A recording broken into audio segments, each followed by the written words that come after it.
경배하였더라. 아멘. 출애굽기 네 번째 시간입니다. 우리가 지난주에 지재천 선교사님이 오셨잖아요. 저는 이제 이름도 이제 처음 듣고 얼굴도 이제 처음 뵙는 분 같아서 초면인 줄로 이렇게 생각을 했어요. 근데 가만히 생각해 보니까 구면이더라고요. 제가 언제 봤는가 알고 보니 제가 신학교 이제 합동신학교 우리 1학년에 처음 입학했을 때 지재천 선교사님하고 우리 애훈이 예진이 아빠인 유 목사님이 3학년 동기였어요. 그러니까는 제가 유 목사님은 기억하는데 지재천 선교사님은 잘 기억이 좀 못 났어요. 왜냐하면 가만히 보니까 살이 많이 찌셨더라고요. 그리고 또 얼굴도 이렇게 부풀어 오셔서 그래서 이제 웬만하면 다 얼굴을 우리 학교는 좀 작기 때문에 다 기억하는 편인데 이제 알고 보니까 나중에 또 예배가 끝나고 보니까 이렇게 생각이 나더라고요. 그러니까 제가 왜 이 이야기를 하냐면 그러니까 참 그렇잖아요. 이렇게 과거에 내가 알던 분들을 생각하고 만나게 되면은 옛날 일들이 새록새록 이렇게 떠올라요. 이 목사님과 지재재 선교사님이 전도사 3학년 때, 저는 1학년 때.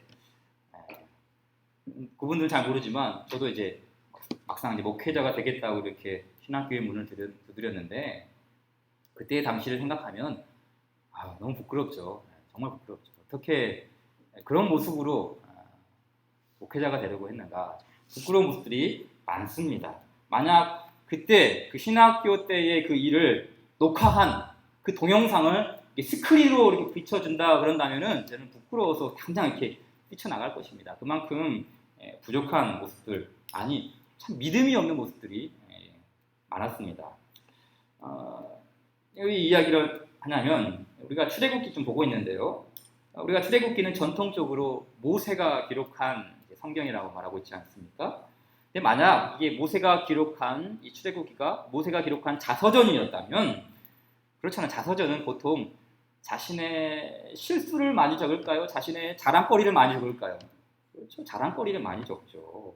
다 자기가 잘못한 부분을 삭제해버리고 이렇게 좀 잘한 부분만 이렇게 공개하지 않겠어요? 그래서 뭐 예를 들면 모세가 10가지 재앙을 일으킨 거 그거 막 기록하겠죠. 또 홍해를 가르는 거 그 위대한 일을 잘 기록하겠죠. 하지만 본인의 잘못, 본인의 부끄러운 모습, 본인의 믿음 없는 모습은 기록하지 않을 겁니다. 근데 여러분 이것은 모세의 자서전이 아니라 하나님의 감동으로 기록된 성경이죠. 그러기에 모세는 자신의 그 일을 기록할 때 자신의 실수와 잘못을 고스란히 기록했죠. 오늘 이제 이 본문에 나오는 모세의 결점이 뭡니까? 정말 많이 나오죠? 이 모세의 부족한 모습들을 한 단어로 말하려 한다면 불순종입니다.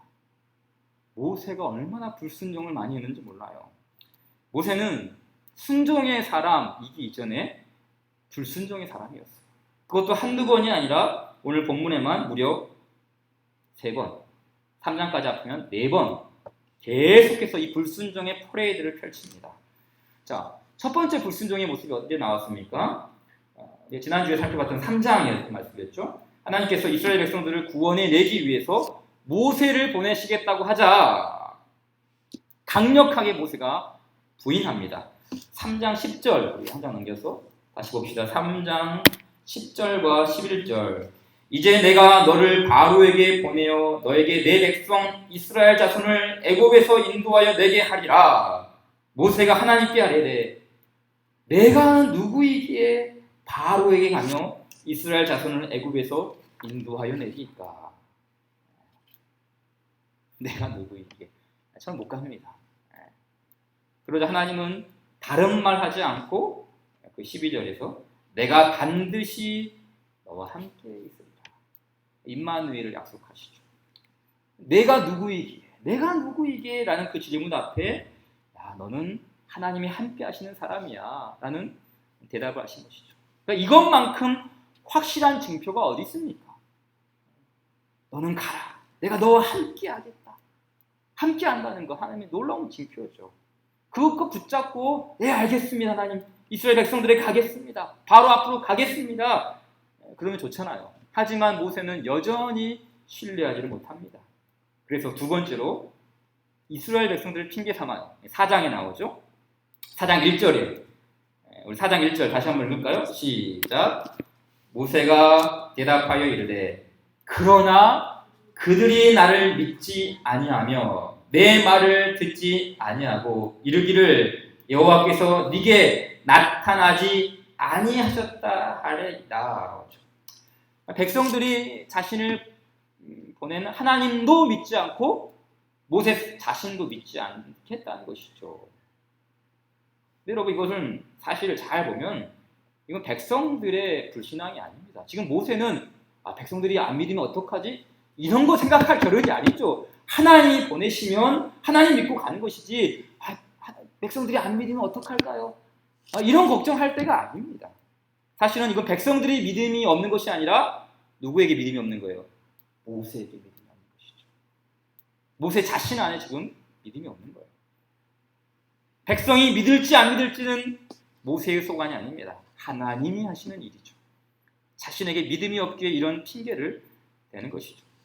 그러자 하나님은 핑계할 수 없는 징표를 주십니다. 무엇을 주시죠? 모세가 짚고 있던 이 평범한 지팡이가 뱀이 되게 하십니다. 그리고 다시 뱀의 꼬리를 잡으니 지팡이로 변하죠. 또 하나는 모세의 손이 이렇게 옷에 들어갔다가 나오니까 손에 나병이 걸렸다가 다시 집어넣었다가 나니 낫게 하는 기적을 보여주십니다. 또 나머지 하나는 나일강의 물을 땅에 부으면 그 나일강 물이 피가 되겠다고 하는 그런 약속을 또 주시죠.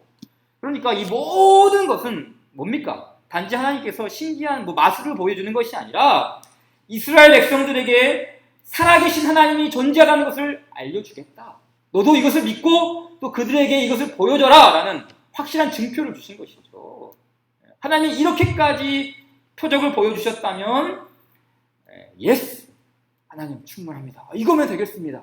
믿음이 생기겠는데요? 가겠습니다. 이렇게 해야 되지 않습니까? 그런데 여전히 머뭇거립니다. 세 번째 불순종이 또 나옵니다. 세 번째 불순종. 쭉 내려와서 4장 10절 같이 읽을까요? 10절 시작. 모세가 여호와께 아뢰되 오 주여 나는 본래 말을 잘하지 못하는 자니이다. 주께서 주의 종에게 명령하신 후에도 역시 그러하니 나는 입이 뻣뻣하고 혀가 둔한 자니이다. 이 말씀을 잘 보면 여러분 모세의 모습이 보입니까? 어떻게든 이 하나님의 그 역사 속에서 발을 빼고 싶어하는, 나 여기에 들어가지 않을래요. 하나님과 엮이지 않을래요. 나는 그냥 저기 미디안 광야에서 그냥 양이나 치는 그냥 평범한 인생을 살고 싶습니다. 하나님과 엮이지 않으려는 그런 불순종의 모습이 보이지 않습니까? 하나님이 말씀하십니다. 그래, 알았다. 야, 너 말고도 내가 사용할 사람 지금 줄 서서 기다리고 있다. 너처럼 3번 부인하는 사람, 삼진 아웃, 3번 안 되겠다. 너는 보니까 안 되겠다. 하나님 모세를 버리시고 다른 사람을 택하기로 하십니까? 아닙니다. 하나님은 끝까지 모세를 기다려 주십니다. 그래서 11절 말씀 보게 되면은 누가 사람의 입을 지었느냐? 누가 말 못하는 자냐? 못 듣는 자나 눈 밝은 자나 맹리 되게 하였느냐? 나 여호와가 아니냐? 그 다음 12절 또 한 번 확신을 주시죠. 12절 시작. 이제 가라. 내가 네 입과 함께 있어서 할 말을 가르치자. 아주 구체적으로 말하죠. 아까는 내가 너와 함께 하겠다 했는데 이번에는 나는 입이 둔해서 못 가다겠다 하니까는 하나님 뭐라고 그럽니까? 이제는 내가 너의 입과 너의 입술에 함께 하겠다. 그 말도 가르쳐 주겠다. 모세의 핑계를 다 차단시킵니다. 모세도 더 이상 빠져나갈 구멍이 없는 거예요.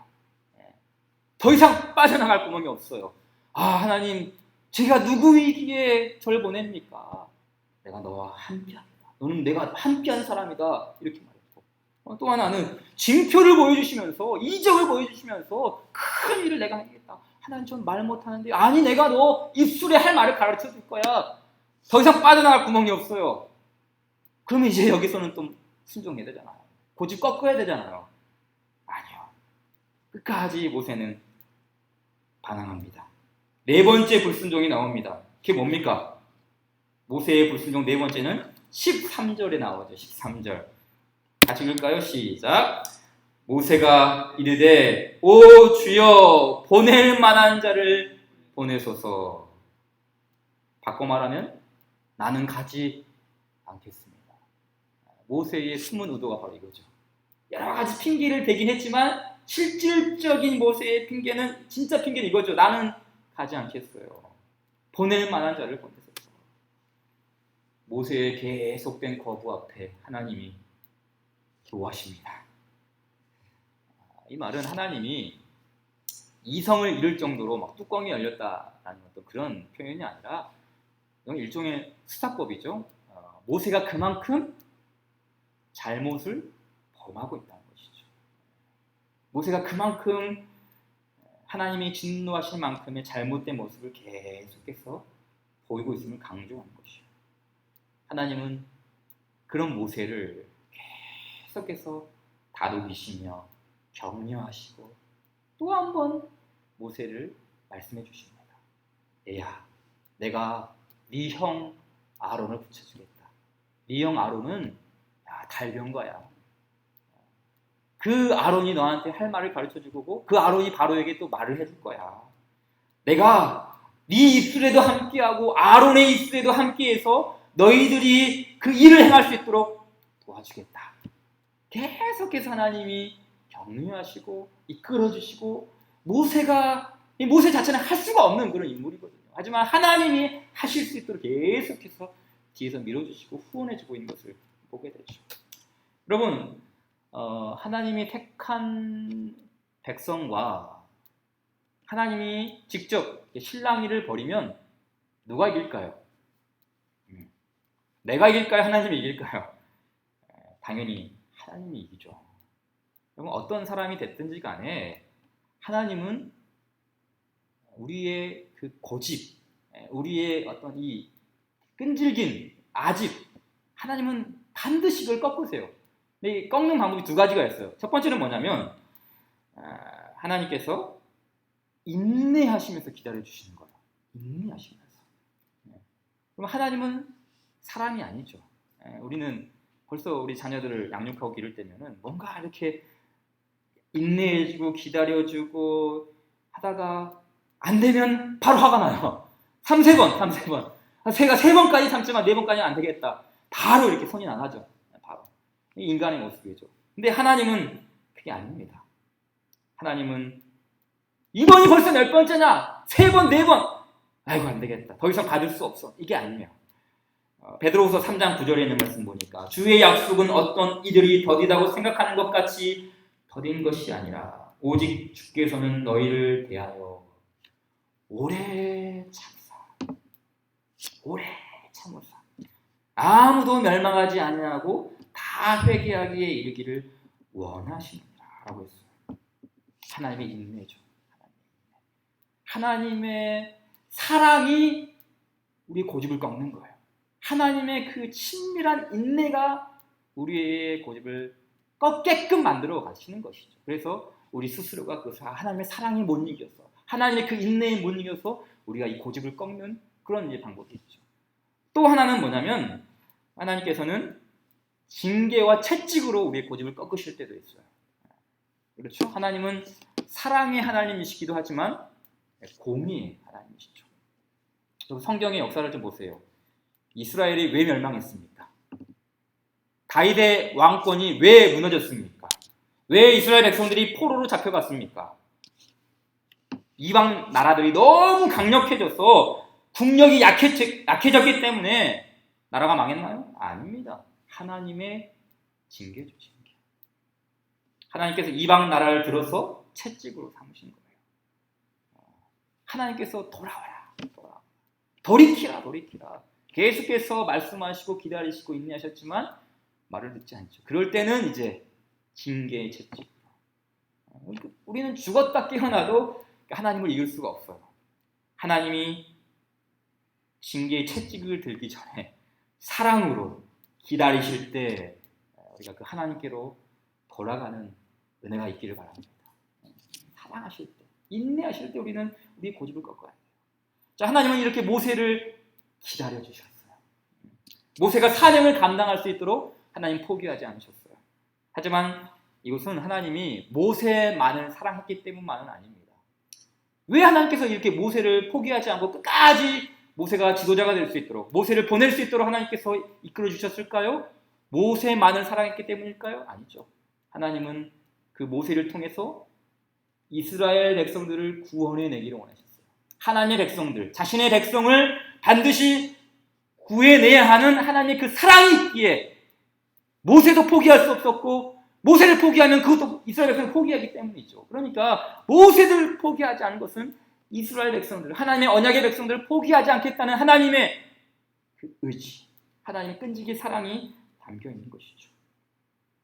하나님의 끈질긴 그 구애 속에 자신의 백성들을 구원하시는 하나님의 열심이 여기에 담겨져 있어요. 자, 그래서 드디어 모세는 애굽으로 가게 됩니다. 애굽으로. 40년 만의 일이죠. 40년 전에 미디안 광야로 도망가는데 다시 40년 만에 이제 귀향을 하게 됩니다. 이집트를 떠날 때는 참으로 참혹했죠.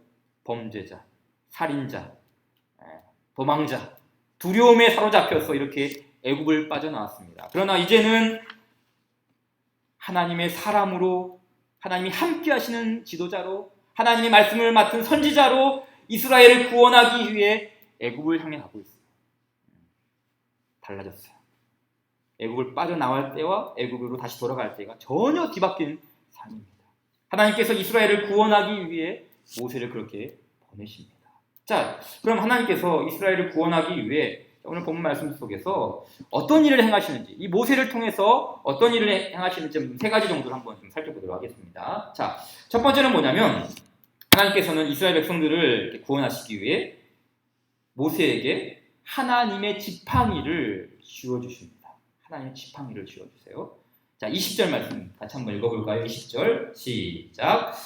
모세가 그의 아내와 아들들을 나귀에 태우고 애굽으로 돌아가는데 모세가 하나님의 지팡이를 손에 잡았더라. 아멘. 자, 모세가 들고 있는 이 지팡이는 사실은 평범한 지팡이죠. 우리 어르신들이 항상 몸이 불편하면 짚고 다니는 그냥 그 지팡이에요. 결코 특별한 것이 아닙니다. 나이가 들면 누구나 짚고 다니는 지팡이에요. 그러나 이 지팡이는 남다른 의미가 있습니다. 무엇입니까? 하나님께서 함께 하시겠다는 약속의 지팡이죠. 다시 말해 이 지팡이는 하나님의 가시적인 현현, 눈에 보이지 않는 하나님이 이 지팡이를 바라볼 때면 하나님이 나와 함께 계십니다. 하나님이 이 지팡이를 통해서 기적을 일으키신다. 하나님이 이 지팡이를 내리면 뱀이 되고 이 지팡이를 때리면 물이 갈라지고 이 지팡이를 통해서 기적을 일으킨다고 말씀하셨어. 하나님이 나와 함께 하신다. 모세는 결코 혼자 애굽으로 돌아가는 것이 아니죠.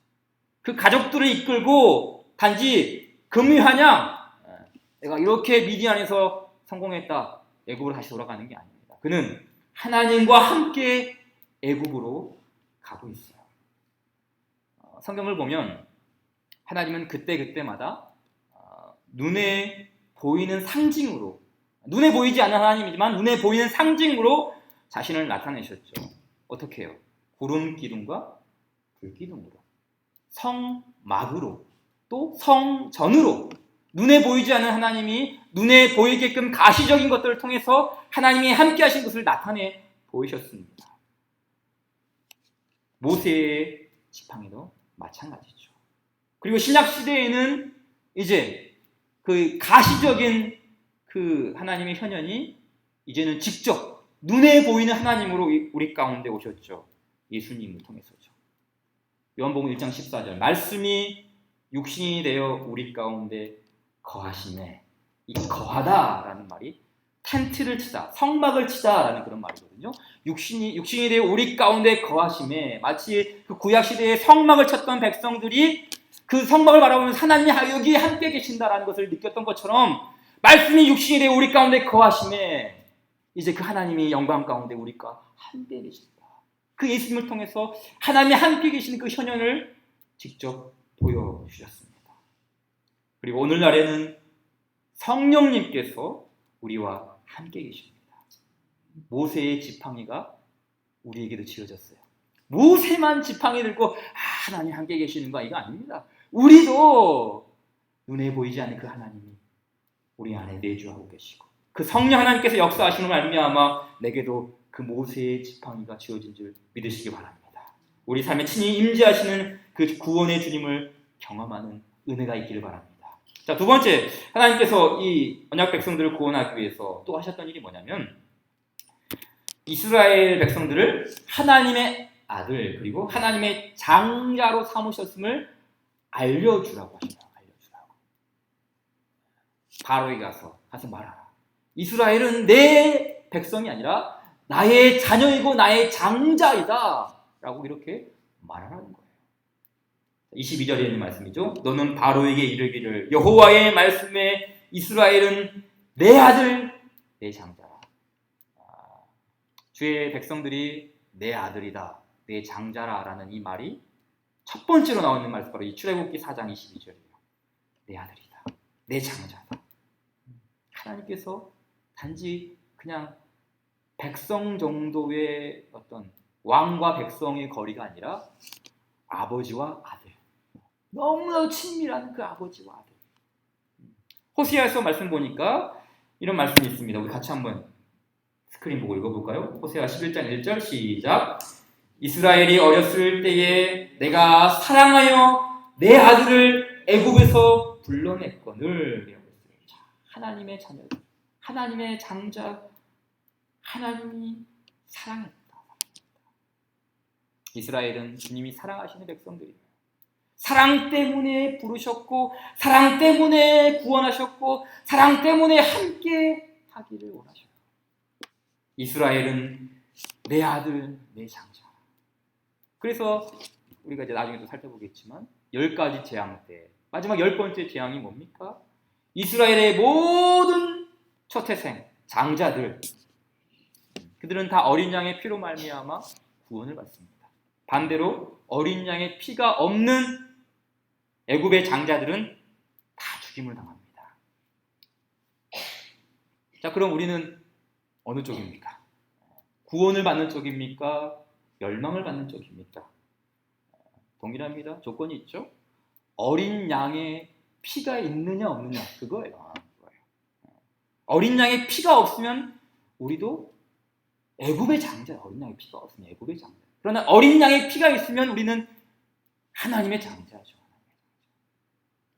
에베소서 2장 3절 말씀 보니까 전에는 우리도 다 그 가운데서 우리의 육체의 욕심을 따라 지내며 육체와 마음에 원하는 것을 하여 다른 이들과 같이 본질상 우리는 뭐라고요? 본질상 진노의 자녀. 그렇죠? 하나님의 그 진노를 피할 수 없는 애굽의 자녀일 수밖에 없어요. 애굽의 장자일 수밖에 없어요. 이게 우리의 모습이었어요. 그러나 어린 양 예수 그리스도의 피가 하나님의 사랑받는 자녀가 되게 하셨어요.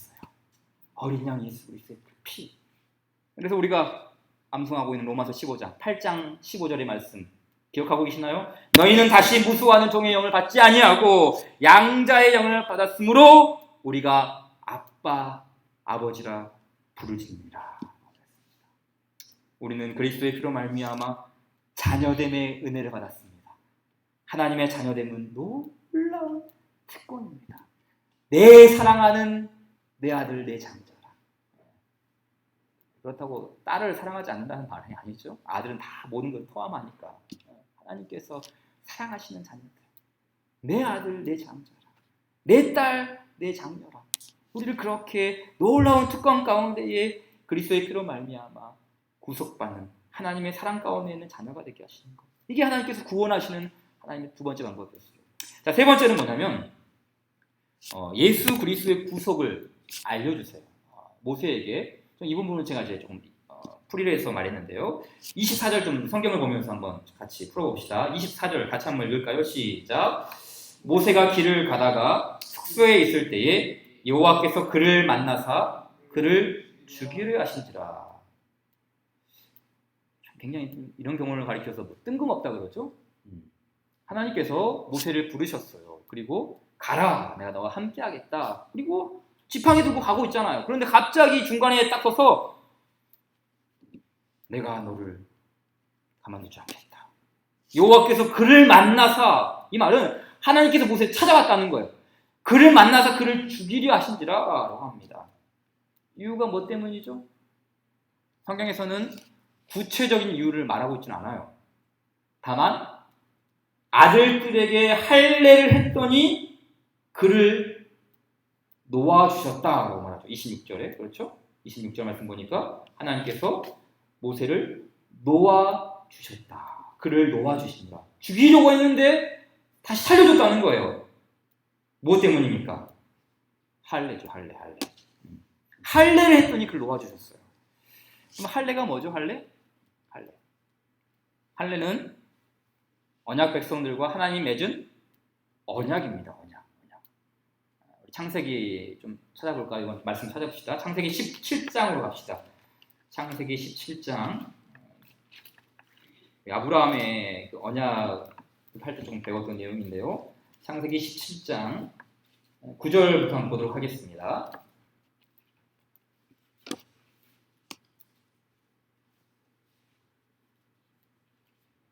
창세기 17장 9절부터 14절까지 교독합시다. 하나님이 또 아브라함에게 이르시되 그런즉 너는 내 언약을 지키고 네 후손도 대대로 지키라. 너희 중 남자는 다 할례를 받으라. 이것이 나와 너희 사이 지킬 내 언약이니라. 너희는 포피를 베어라. 이것이 나와 너희 사이의 언약의 표징이니라. 너희의 대대로 모든 남자는 집에서 난 자나 또는 너희 자손이 아니라 이방 사람에게 돈으로 산 자를 막론하고 난지 8일 만에 할례를 받을 것이다. 너희 집에서 난 자든지 너희 돈으로 산 자든지 할례를 받아야 하리니 이에 내 언약이 너희 살에 있어 영원한 언약이 되려니와 할례를 받지 아니한 남자 곧 그 포피를 베지 아니한 자는 백성 중에서 끊어지리니 그가 내 언약을 배반하였습니다. 아멘. 자, 하나님께서 할례를 받지 아니한 아브라함의 후손은 백성 중에서 어떻게 된다고요? 끊어진다. 왜 그렇죠? 이 할례는 하나님의 영원한 언약, 즉 하나님의 백성이라는 그 사인, 하나님의 백성의 증표가 뭐냐? 할례라는 거예요. 이게 이제 세월이 흘러서 신약으로 와서 바뀌었죠. 하나님의 백성이라는 증표가 이제 더 이상 할례가 아니라 뭘로 바뀌었습니까? 세례로 바뀝니다. 세례. 자, 이 할례와 세례 약간의 뭐 차이가 있긴 하지만 본질적으로 같은 점이 있죠. 그게 뭡니까? 할례라는 말 자체가 잘라내다, 컷이라는 뜻이 있는데 이 할례는 죄를 잘라낸다라는 그런 뜻이 있죠. 그리고 세례는 뭡니까? 세례는 죄를 죄를 씻는 걸 말하는 것이죠. 동일하게 이 죄를 없애는, 죄를 정결하게 하는 그 언약이 여기 안에 들어있는 것이죠. 자, 그러기에 할례와 세례 이 두 가지는 모두 예수 그리스도의 속죄를 담고 있어요. 예수 그리스도의 속죄. 모세가 죽음에서 노임받을 수 있었던 것은 할례를 안 해서 죽이려 했던 것이 아니라, 그리고 할례를 했기 때문에 안 죽인 것이 아니라 뭡니까? 십자가의 지금 보혈을 말해주고 있는 거예요. 십자가에. 모세 아니 가다가 하나님께서 일을 맡기셨는데 모세 할례 아직 자식들 할례하지 않았다고 죽이려고 했다. 왜 그러겠어요? 그 할례 자체가 문제가 아니라 모세를 구원하고 또 모세의 아들들을 구원하고 더 나아가 이스라엘 백성들을 구원하는 것은 모세 자신이 아니라 예수 그리스도 속죄라는 거야. 죄 씻음, 십자가의 구속, 십자가를 믿는 그 구속의 은혜 때문이라는 것을 지금 이 작은 광경을 통해서 복음의 메시지를 드러내고 있는 것이죠. 그래서 신약의 백성이든 구약의 백성이든 구원받는 방법은 오직 하나예요. 뭡니까? 예수 그리스도를 믿는 믿음이에요. 동일해요. 신약의 백성들만 예수님 왔으니까 예수님 믿고 구원받는 거 아닙니다. 구약의 백성들도 예수님 때문에 예수님 믿고 구원받은 거예요. 제가 어느 신학자의 책을 읽다가 이 오직 믿음으로 얻는 구원을 아주 명쾌하게 설명하는 것을 봤어요. 어떻게 설명을 했냐면 예수님이 오시기 전에 하나님이 택한 백성들 있지 않습니까? 그렇죠. 예수님이 오시기 전에 택한 하나님의 백성들은 어떻게 구원을 받는가? 미래에 오실 예수님을 믿음으로 말미암아 구원받았다. 그렇죠? 과거에 있던 백성들, 예수님이 오시기 전에 그 백성들은 미래에 오실 그 예수님을 바라보면서 믿음으로 구원받았다. 그럼 예수님이 오신 이후에 신자들은 어떻게 구원받습니까?